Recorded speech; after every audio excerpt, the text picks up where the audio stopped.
কোনো দল বা নির্দিষ্ট কাউকে দূরে রাখতে নয়, নির্বাচনী অঙ্গনকে দুর্নীতিমুক্ত করতেই নির্বাচন ব্যবস্থায় সংস্কার প্রস্তাব করা হয়েছে। গুম, খুন ও বিচার বহির্ভূত হত্যাকারীরা আবার ক্ষমতায় আসুক, দেশের অধিকাংশ জনগণ তা চায় না বলে মন্তব্য করেছেন নির্বাচন ব্যবস্থা সংস্কার কমিশনের প্রধান ডক্টর বদিউল আলম মজুমদার।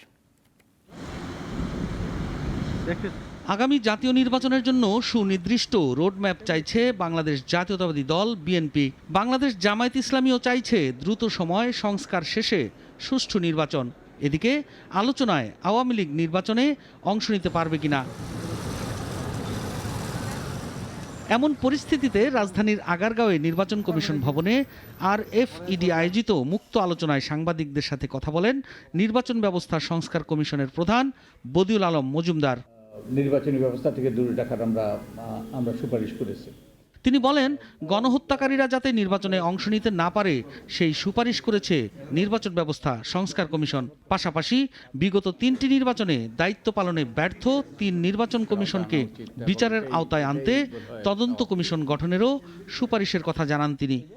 যে অন্যায় করে তাকে বিচারের আওতায় আসতে হবে, তো যাতে অন্যায় না করে এই দায়বদ্ধতার এই প্রস্তাবগুলো করার উদ্দেশ্য হলো তারা যাতে কোনো রকম অন্যায়, যে আমাদের গত 3টা নির্বাচন কমিশন যে অন্যায়গুলো করেছে তার থেকে বিরত থাকে এবং আইন করে বিধিবিধান করে যাতে মানুষ ওই যে যদি অন্যায় করে তারা তাহলে বিচারের আওতায় শাস্তির আওতায় আসবে। নির্বাচন সংস্কার কমিশনের প্রধান বলেন, তত্ত্বাবধায়ক সরকারের অধীনে 4 মাসের মধ্যে জাতীয় ও স্থানীয় নির্বাচন সম্ভব। ভবিষ্যতে আমাদের নির্বাচনী ব্যবস্থাটা শক্ত ভিত্তির উপর দাঁড়াবে এবং আমাদের গণতান্ত্রিক ব্যবস্থাটাও কার্যকর করার পথ সুগম হবে। তো সেই অবস্থায় 4 মাসের মধ্যে নির্বাচন হয়তো সম্ভব হবে। কোনো অসৎ উদ্দেশ্য নয়, নির্বাচনী অঙ্গনকে দুর্নীতিমুক্ত করতেই নির্বাচন ব্যবস্থায় সংস্কার প্রস্তাব করা হয়েছে বলেও মন্তব্য করেন বদিউল আলম।